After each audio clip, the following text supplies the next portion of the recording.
Hey all, Philip here, 40 Watt Podcast. Today I am going to do something a little different, something I've not normally done, but we're going to try to do some demos.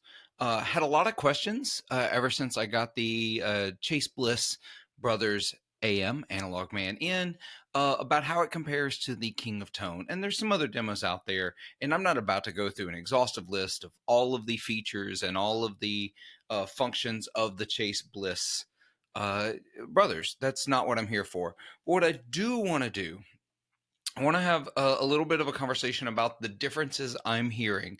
I've spent a lot of time dialing in my King of Tone to the sounds I love, and I have tried to match the brothers, not knob positions, because we know that's folly. You're never going to get anywhere with that. Instead, what I have done is I have tried to match the sounds that I am hearing from my King of Tone to the brothers. This is an imperfect demo. We're going to talk about those things up front. They're very different, and they're obviously have some of the same DNA, but the features are different. I'm not putting them in a switcher, so there's one following the other. They're in series. They're not in parallel, so there's some differences there. It's not perfect, but I think it's enough for me to get an idea of how they're similar and how they're not, and I want to talk about that a little bit. So here's the rig. I am playing a 2011 Gibson ES339. I'm not going to switch a bunch of guitars, although I have found that some of the differences can kind of move around a little bit depending on the pickups you're using. Just because I don't want to make this a really long demo. That wasn't the point. I'm not here to sit with you for 30 minutes, 45 minutes, an hour, go through all the features, all the permutations. I'm sure there's going to be a lot of that over time as more of these roll out and more people get their hands on them. But instead, I want to talk about some of my favorite sounds. I like humbuckers. I like semi-hollow guitars. I'm plugged into the King of Tone, into the Brothers, which is then going into an AB box that is split between a Two Rock Vintage Deluxe and a Port City Granville. Both of them are set pretty much edge of breakup, maybe even a little dirtier than I would normally like them, and both of them are running into 2 Notes Torpedo Captor X's. You should be able to see on the screen the settings I'm using as I'm going, so I'm not going to do a lot of setting tweaking either because I've sort of dialed them in. So here we go. This is the sound of the amps.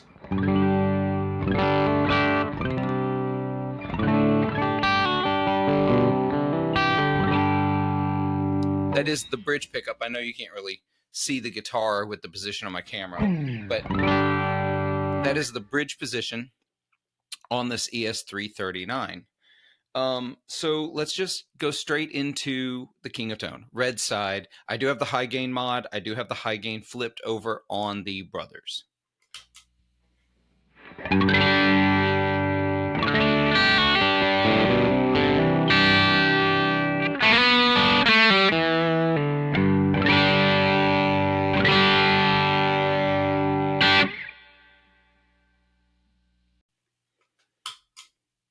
I love that sound. I've got the presence dialed in inside the pedal the way I like it. It is set to the overdrive setting on this side with the high gain mod. I love the way that breaks up. So I've tried to match it as best I can on the Brothers. So let's turn that on.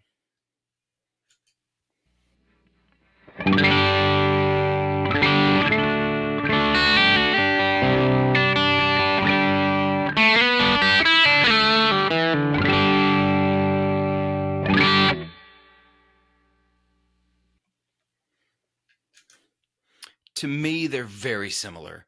The gain is one thing. It's a very specific type of gain that some others have tried to get right, and I don't feel like they have. I've yet to play anything else that is this close to the gain character. It's like a coarseness. I'm trying to think of the best way to explain this. It's like it's a coarse ground pepper. That's a terrible analysis, but it's a very coarse gain. It's not tight. It's very loose. Big particles. This is falling apart as I go, but it's a difficult gain to get right At least it seems to be, because not everybody seems to get it, even those that are trying to get that sound. So let's go back to the King of Tone. We're going to hear it one more time. This time I want you to really listen to the gain character and how it breaks up.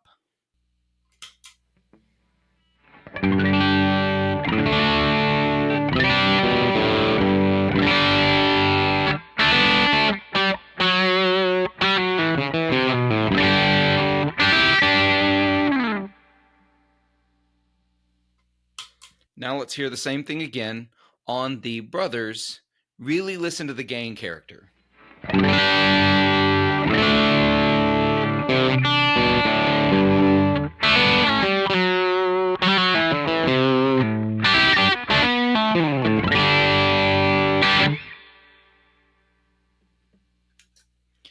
The gain character is there. You can hear the DNA. You can hear how similar they are sounding.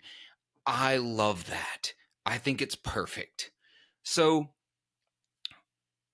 I really didn't have much trouble dialing it in, getting the presence right. I love the presence being on top so I can dial it in how I want, get the high end right. I found I really liked the sound with Telecaster pickups, both neck and bridge, of course. Really liked them a lot. P90s, I spent a lot of time with P90s. Same thing. Gain character is the same. It feels the same to play. You get the same feeling under the strings, or whatever it is people want to say. I think they feel the same. I think they have the same basic character. So, where do I feel like they're different? Well, I think they're different in the low mids. I can get the high end. I can get the high mids. They both kind of cut the bass, kind of the way you want to be heard in a mix. But the King of Tone has this low mids weight that I feel like is missing in the Brothers, or maybe not missing. It's just different. It doesn't have the oomph that it needs. Now, if you're playing in a bigger band, that's probably not a big deal to you. You don't want that because it gets a little muddy. I play in trios where I kind of need that a little bit to kind of fill out the sound just a little bit. But here we go. Listen again this time for the low end. I'm going to try to play some. I'm going to play something in E maybe and see if I can really bring it out.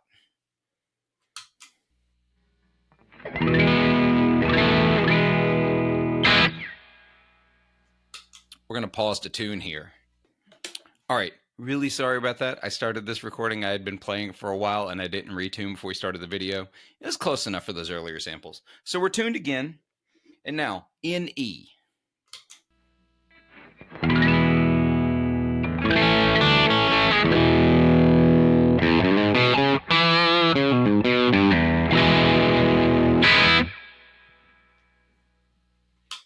Now let's listen to the Brothers.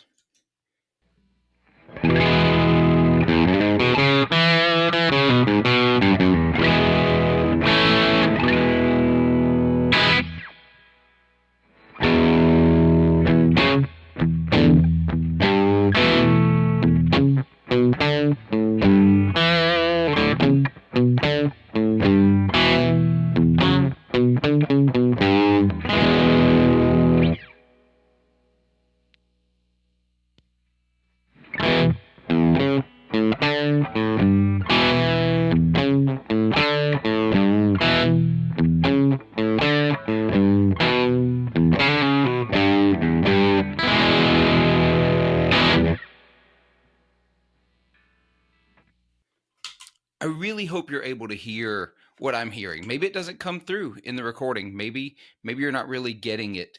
But I definitely have a feel of the low mids being more pronounced in the King of Tone. There's just a little bit of extra oomph to it. There's a little more foundation to it. The Brothers sounds great.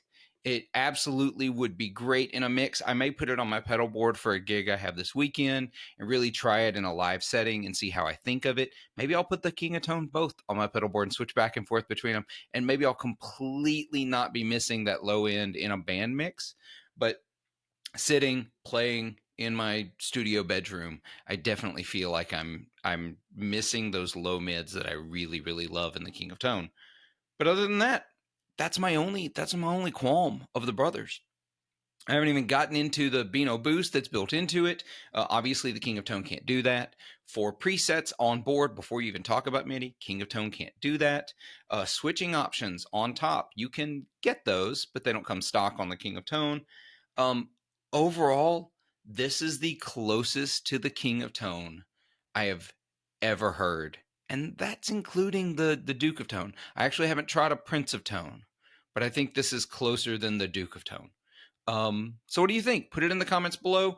Please hit like, hit subscribe, help keep the show going. None of these products are available from Sweetwater, or I would have an affiliate link below. Actually, there is still a Sweetwater affiliate link below if you want to click that, buy something. It helps keep the show going. I appreciate all of you. And until next time, be good to yourselves, be kind to each other, and make some noise.